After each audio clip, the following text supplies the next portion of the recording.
Good morning. Hello. Hi. Good morning. We'll go ahead and get started because we're a small group this morning. So thanks for coming in. My name is Betsy Allen. I'm your instructional design resource faculty here at Woodland. Today we have the pleasure of having Bryce Parker with us. Now his camera, unfortunately, on the computer he's working on is not connected. So maybe at the end he can pop into my space and say hello if you can see him. But Bryce is a technical expert from Davis Access Media, and that group's been working with us, or a nonprofit group that's been working with us for a very long time now. I think it's like 2 years to help us revitalize the studio space we have here as an e-learning studio for our faculty. So, and one of the nice things, benefits we get is to tap his brain. So he's going to show us. He's a super expert in editing video, and he's just going to show us basics today, so that if you're interested, in gaining more skills, that's what we're going to do today. So with that, I welcome Bryce and all of you for joining us, and I'm going to turn it over to him. Hello, everyone. I'm Bryce, and I'm going to be teaching you about Adobe Premiere Pro today. And so I'm going to start by sharing my screen so we can, so you can follow along with me here. So first, I'd like to talk a little bit about what is Adobe Premiere. So Adobe Premiere is a video editing software where you can, of course, edit videos, add text to videos, add music to videos, that sort of thing.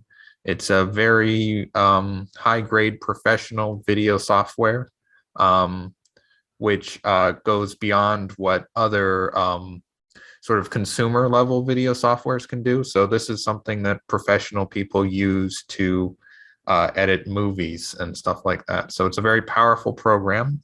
And today I'm just going to teach you the basics to get started in Premiere, and hopefully with that you'll be able to create engaging and educational videos. So first we've got to go over and open Premiere, and so we go over here and it is down here, Adobe Premiere Pro 2022. Adobe softwares, of course, they all update very often, so you'll constantly be getting new versions of it. And Betsy's down here added where you can go find where you can get access to Premiere, because as somebody at Woodland Community College, you have access through the help desk to Adobe Creative Cloud, which includes not just Adobe Premiere, but also Premiere's powerful allies, like Adobe Audition and Adobe After Effects, which can bring your videos to an even higher level. So be sure to ask to get access to this. So let's go ahead and open Adobe Premiere Pro. So you just click on it and you get this screen. Now, Adobe Premiere Pro is a powerful, oh, this is blocking, isn't it? Is a powerful program, which does require some minimum specs to your computer. So you should check before downloading Premiere on your work or home computer if it, of course, meets those minimum specifications. If your computer doesn't, you can, of course, come into our studio and edit here. So just keep that in mind. So this is sort of the first thing you're greeted with when you open Premiere. This is just a file opening screen. So this is where you can access old projects that you've been working on. And this is where you can also create a new project. And that's what we're going to start with here is we're going to click Create New Project. And then we get to this screen here. And this screen, of course, is where you give your project a name up at the top. So we'll give it a name, just class. So that's where you give it a name. And then This below, you see it says location, and that's where you'll be saving the project. So you click on that and you can save it wherever. We'll just save it here for now. So we'll leave that as it is. But if you wanted to put it in a specific spot, that's how you would do that. The rest of the stuff down here, you don't need to really know about yet. It's more advanced stuff for just general, more, advanced like metadata and stuff like that. So we'll skip that for now. And then Premiere opens up. So now that we've created a project, so we've got this screen here, and it can look a little complicated at first, but I'll sort of go through and explain each of these little areas. So, of course, the goal of Premiere is to edit footage. And right now we don't have any video footage in our Premiere timeline or project. And so you can see it says down here, import media to start. And so what we do is we go up to File, Import, and that takes us into this file browser. This should be familiar to most people. And then we just we need to find our footage. Go to videos. We often save stuff in the videos folder, especially if they are videos. And today we are going to be editing this footage, which we've pre-prepared for the editing class. So you just click on it and then you click open and the file imports, and you'll see it's over here. And so this area down here, this is where you'll expect to find all your raw video footage, and that's the stuff that you import into Premiere. So anytime you import something, it's going to end up in this corner here.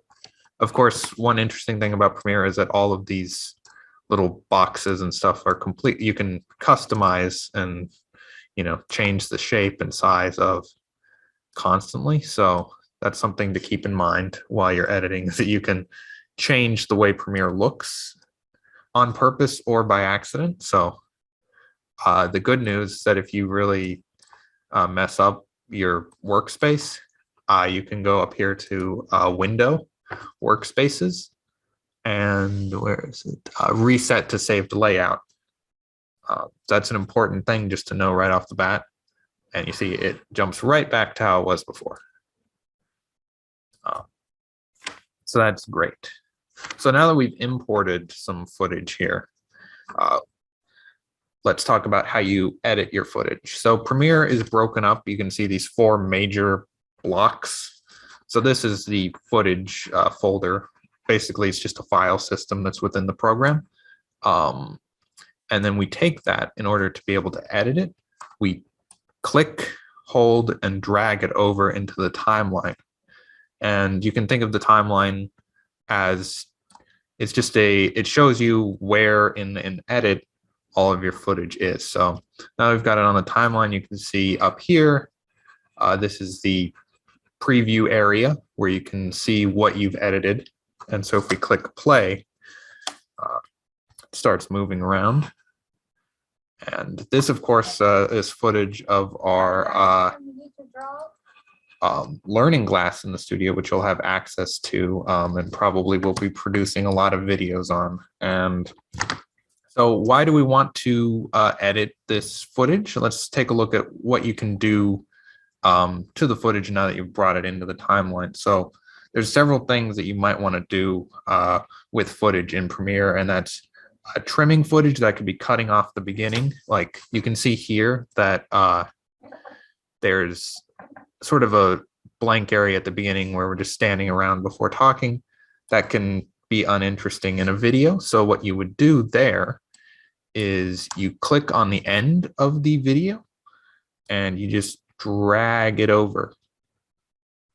And you can see that you can use up here your, there's this little scrubbing through line, and Premiere nicely will snap your edits to that as you're working.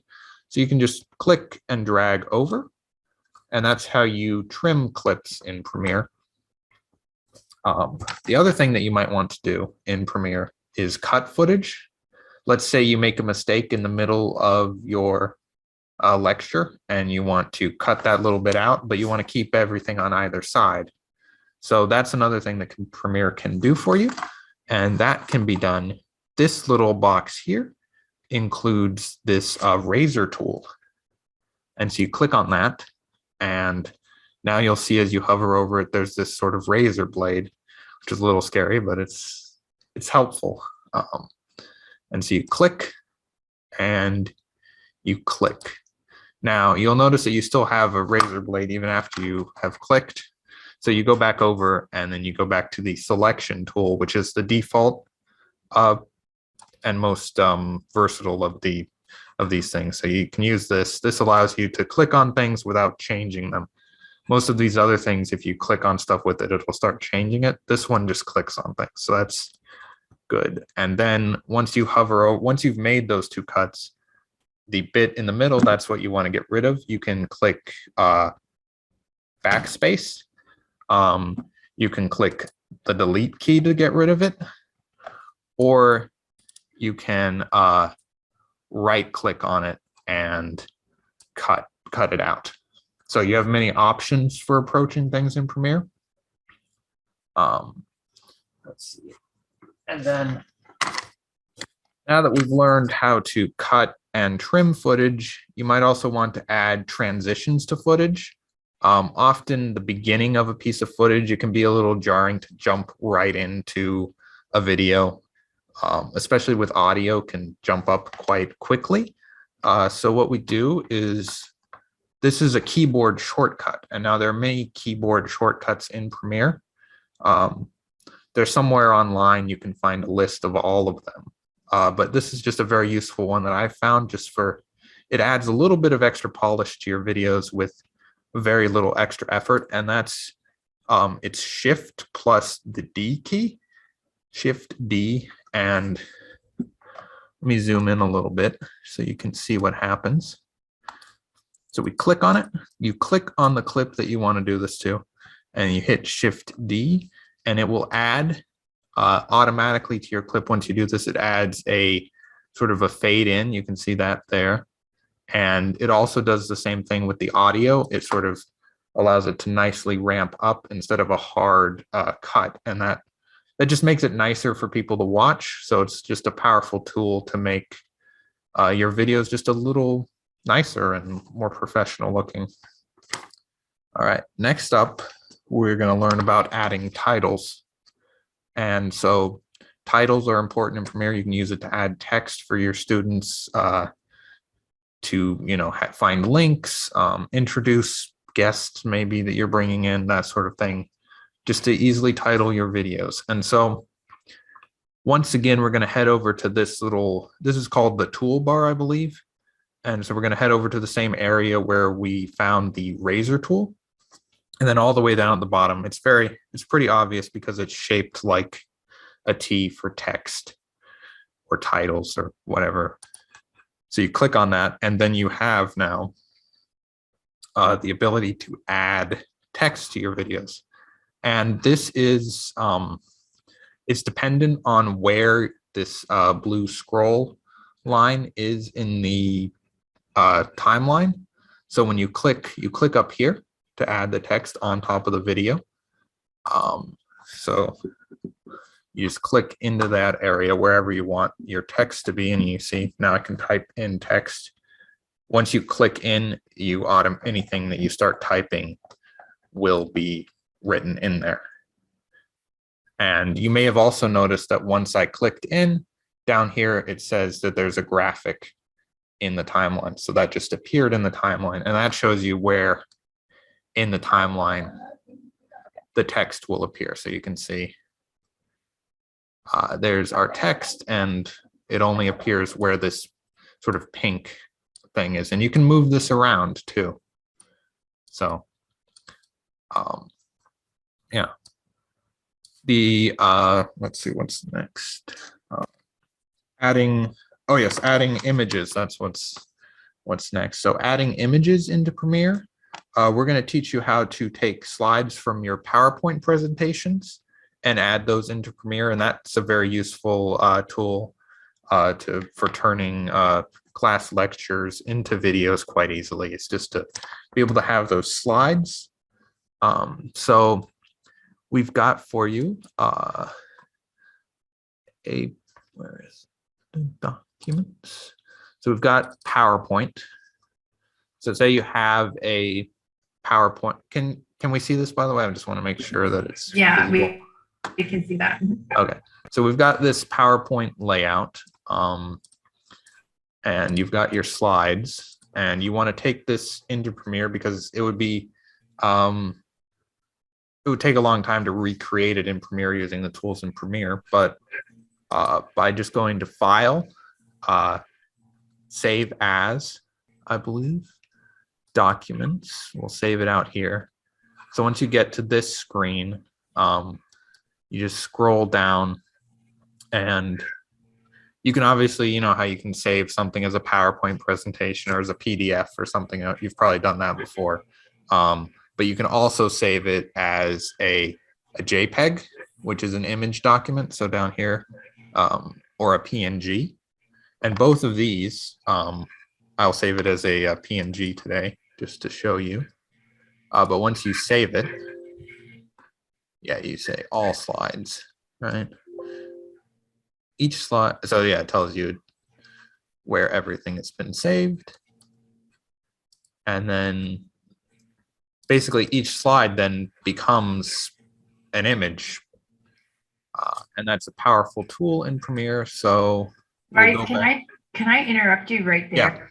Yeah. I just like a helpful tip. I know, like when you save those images, like where it said slide 1, slide 2, I like to rename them right there so that I remember when I'm playing with them later what they are, like the title slide, or it can be helpful if you have a lot of slides. Yeah, okay. Yeah, I can show you how to do that. So once you go to your where you saved your slides, you can rename them by right-clicking on them, and we'll give these names. We'll name this the title slide. That's the graph slide, and the photo slide. So now we have them renamed. So then we can go back into Premiere, and once again, just a quick refresher, you click File, then you click Import, and then you go to this Files searching screen, and you can access Documents, which is where we saved it. And you can, of course, import multiple things at once into Premiere by just clicking and dragging like this across all of them. And so that's what we'll do. Just click and drag, get all of them in at once. And you can see here, they're all in our folder over here now. So these are now images which we can use in our edit. So let's say there's a part of your lecture where you're talking about something important on a slide. You go to that part in your lecture, and then you click on the photo over here, one of the slides, and you just drag it over. And now you can see you're talking about this, and then it pops up there. Let's make that bigger. So you're talking about it, and then you see down here it pops up, and then eventually it goes away. You can, of course, let's say you're not talking about it for very long. You can, of course, use the same tool, sort of hovering over the end of the clip, clicking and then dragging in. And you can make it shorter, you can make it longer. And the thing about photos in Premiere, they can be as long or short as you like, unlike video, which of course has a predetermined length based on how long you recorded for. This, you can have it as long or as short as you need it to be for your purposes. And yeah, we can of course add, you can of course add multiple pictures to your project. So all of these pictures, you can drag them in, and you can put them anywhere. You can even put them on top of each other, which of course right now erases it, but you can have pictures of different sizes on the same at the same time. So if you want to show two pictures at the same time, you can make them smaller, and the possibilities here are endless. I mean, you can have 500 pictures on the same screen if you wanted to, which you probably wouldn't, but you can do it in Premiere. All right, so up next, we're going to take a look at exporting video. And so that's when you're done making your, actually, no, sorry, we should save first. We should, let's talk about saving in Premiere. Now, often you'll forget to save in Premiere. Now, Premiere is, I won't say it's the most stable of programs. I guess these days, a lot of people might be used to programs that don't crash very often, or maybe you're unlucky and your programs crash all the time. But Premiere is one of those programs that will crash for seemingly no reason. A lot of video editors are like that, really, because they're complicated pieces of software. That's a lot more complicated than like a Word document. So they do crash. So it's good to always remember to go to File and Save as often as you remember to. There, of course, are auto-save features in Premiere. It's saving things in the background. And so if Premiere does crash, you can go check for the auto-save files somewhere on your computer. There will be like the last, something like 5 minutes ago or 10 minutes ago will be saved. So you can, of course, find out where the auto-saves are. If you do encounter a crash, you go to Preferences. And so you go to Edit over here, down to Preferences, and then you go to, it's helpfully called Autosave. And you click on that. Or is it? No, it's not here. Sorry, my bad. Well, this tells you how often it saves. So that's useful. But I made a mistake there. It's actually, you go to File, then you go to Project Settings, and you click on that. You can click on any of these, but it's actually under this Scratch Disks folder over here. And you go down to Project Autosave, and then it'll give you the file location of your autosaves in case Premiere crashes. But hopefully you don't, it doesn't crash for you so often. But once you have your video completed, once you're happy with your edits, and it's often best to watch your video through, all the way through at this point, just to make sure that there aren't any mistakes or extra edits you want to do. But once you've done that, you go back to File again, and you'll see this right below Import, you'll see this thing called Export. And Export is what allows you to take your video and turn it into a real video file, because up till this point, it's just something that the Premiere program is generating for you temporarily. But here, this makes it a final video that you can share to YouTube. You can share it with other people, that sort of thing. It'll become a video file like you're used to. So you go to Export, and you go to Media. And you click on that.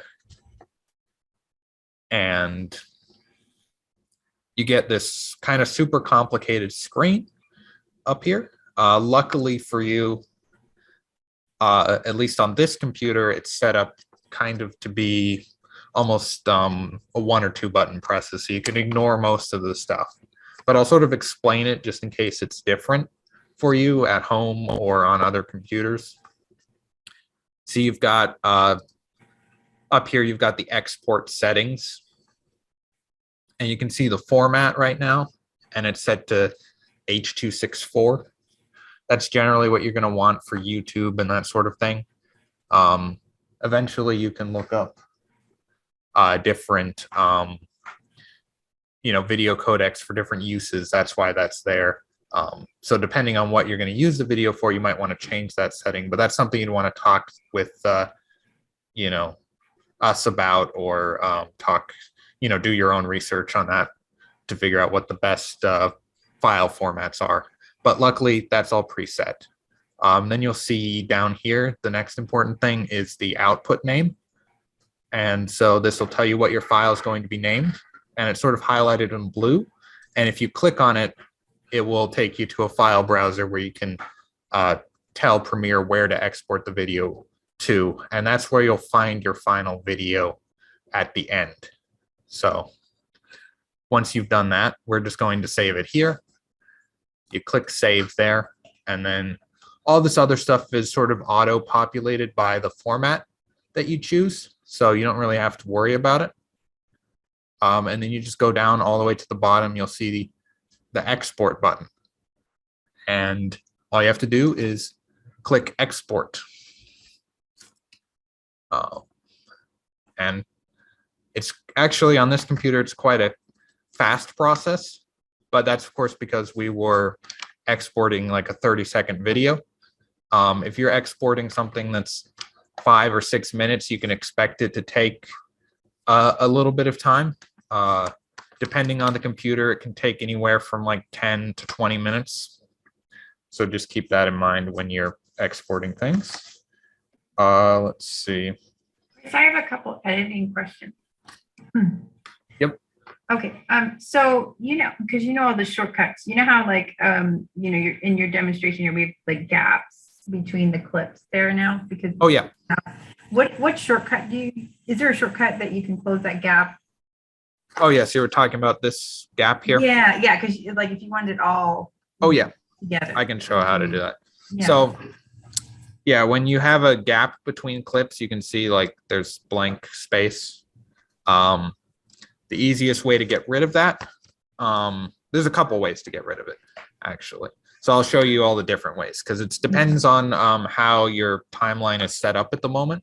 So right now, because there's absolutely nothing there, you can click into the gap. So you just click on it using the regular tool. So you go over here, you select selection tool. You click in there, and then just hitting backspace on the keyboard will get rid of it. You'll notice that like over here, there is a gap there, but you can delete it. But of course, the text is still creating a little bit of area, space there. So the other thing you can do is you can just drag the clip over there, and you can do that for both of them. And you can also click and drag across everything, and that allows you to just move everything at once. So that's just clicking with the regular click tool, dragging across, and you can now move your entire everything that's highlighted. You can see how they became, there's a white outline around them. And so that's what tells you that you're able to drag it all around. If you do have, let's say you have a project that looks exactly like this, you can see there's a blank of a few seconds at the beginning and you don't want that. Another way you can drag things around is, where is it? Yeah, it's I believe it's A. Yeah, you click, it's the keyboard shortcut is A, but I guess it's this one here, the track select forward tool.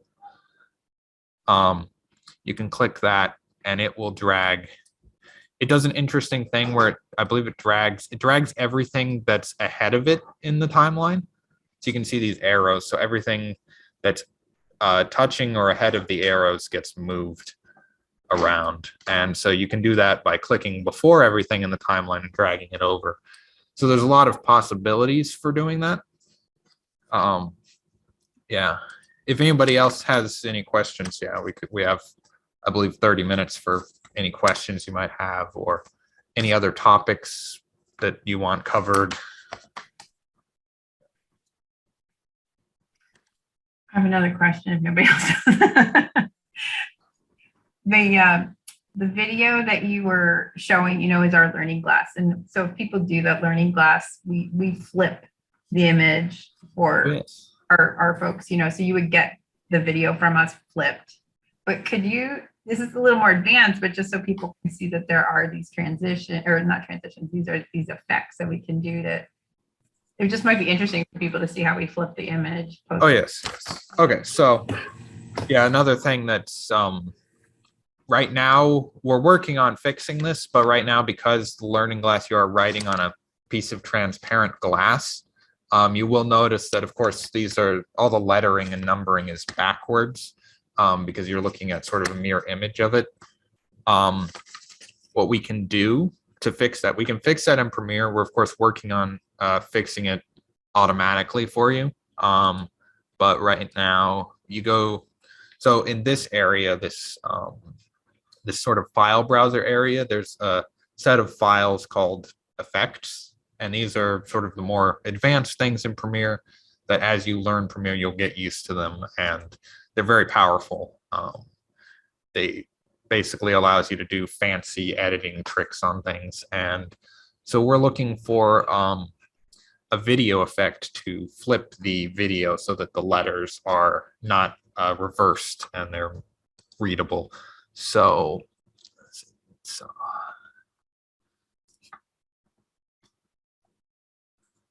okay, sorry.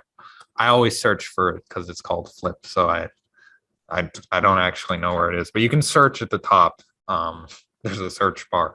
And so we're looking for what's called, I believe, a horizontal flip. And that should, well, yeah.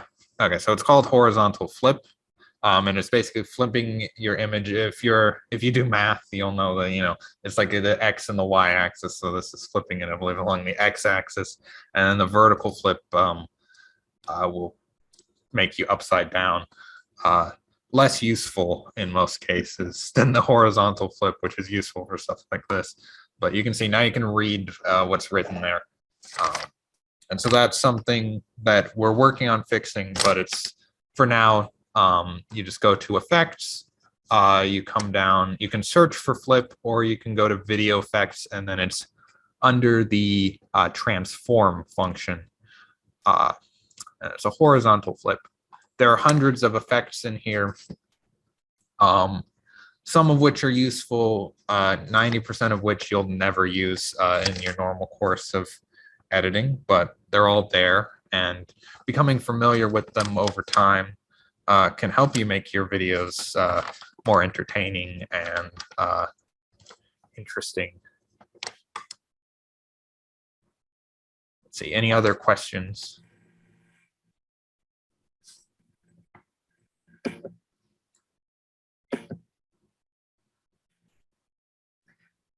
Not really a question, but more like a comment. One of the things we've talked about is like sometimes when people are just learning how to edit, they like to load up on wild transitions, and it's not really, like where you have like weird, in between clips or things, people put like those like lines going up or things like that, and that's not really recommended. Is that right? Like, just doesn't look very professional, I guess. Oh yeah, I would say that like a general rule for editing, when you're editing something, the simpler something looks and sort of the more minimalist, the better it is for students to learn from and just to look at in general. So like you don't want to add, text that's in a weird font, or I mean, like Premiere will give you every font on your computer as an option in the text, and you'll find that easily, but it's probably best to stick to basic fonts. The transition I showed you where it fades in from black is generally considered like one of the more tasteful transitions, but you can make transitions that are heart shaped or star shaped where the videos morph in and out and stuff like that. And I'd recommend against using that in most cases, but of course all that stuff is there in Premiere, and I'd say part of being a good editor is knowing when to use something in context of your video. There are a lot of tools. Using them sparingly when possible is best.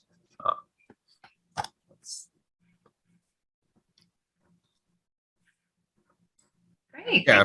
Bryce, are there any other questions from our participants? Anything you'd like to like a basic editing move you'd like to see Bryce demonstrate for us?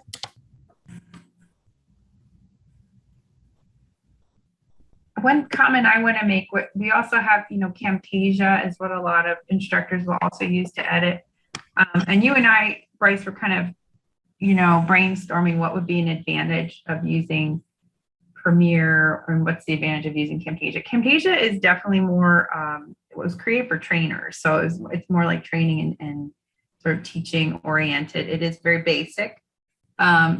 Premiere allows for a lot more, I guess, powerful tools that you can use. But we also, we were talking about, you can integrate Audition, which is a voice editor, right? The sound and voice editor that you can work in conjunction with these two. So if you're interested in like really learning about video and audio editing, then Premiere is the more professional, right, of the tools available to us.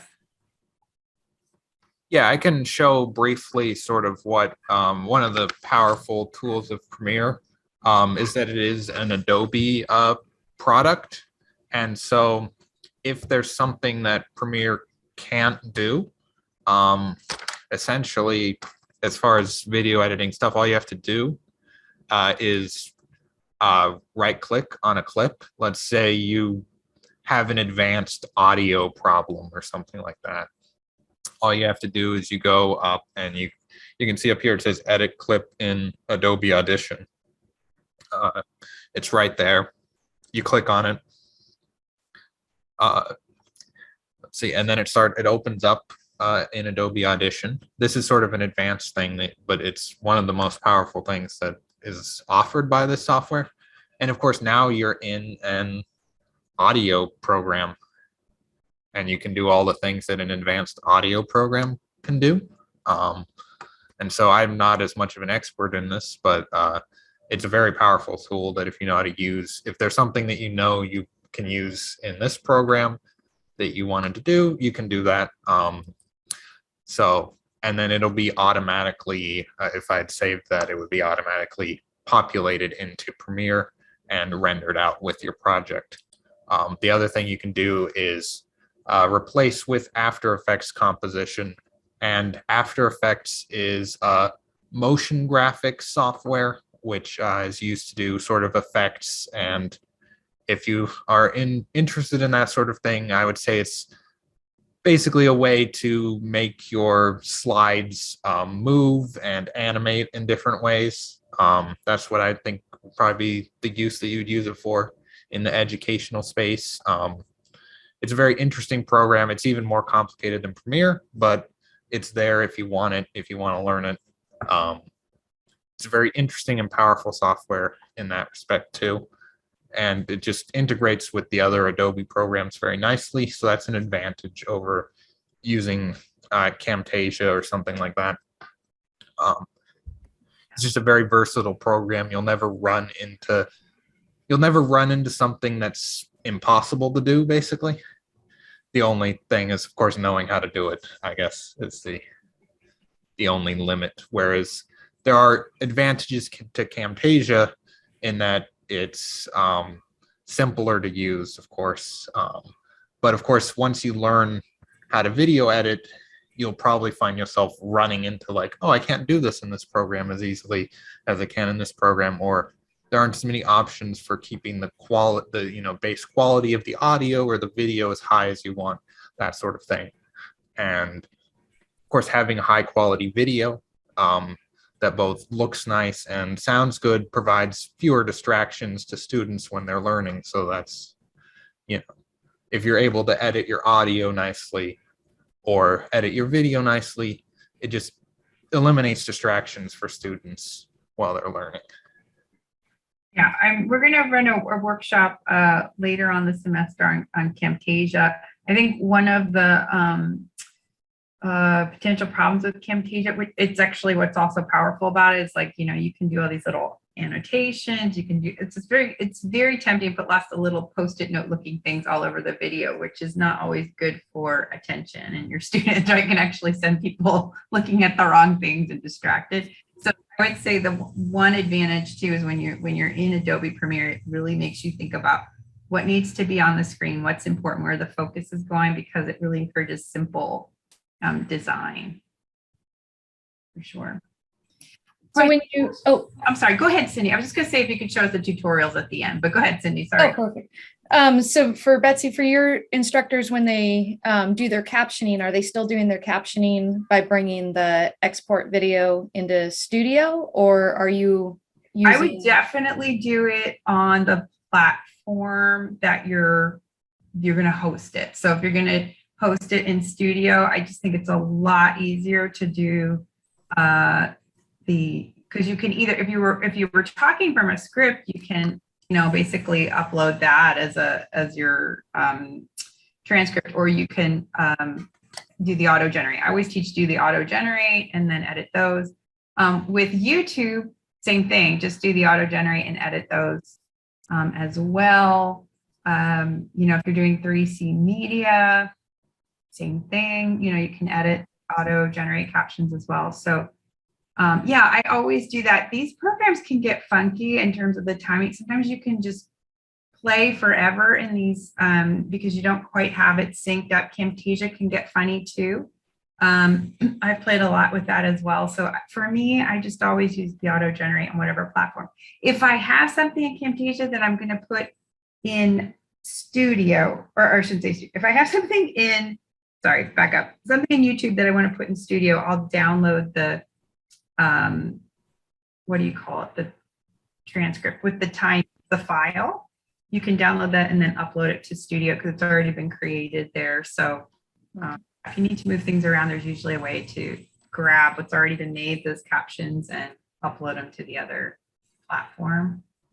That's just my preference. But yeah, you can totally do them in these programs. I just find myself fighting them constantly. Okay, that's how I felt, like definitely with Camtasia. Like it wasn't worth trying to deal with any captioning or script or anything there. So that's kind of how you approach the Premiere as well. Yeah, I like to think about what was it designed to do primarily, and that's what I like to use that software for. And I think those hosting platforms like Studio, they know that captions are really important. So they've made that easy, and something like this, it's a secondary, tertiary thought for them. So that's just been my experience.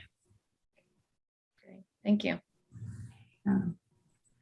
Bryce, could you just show, I think it's under help, right, where the tutorials are, because there's a lot you can just learn forever on this program.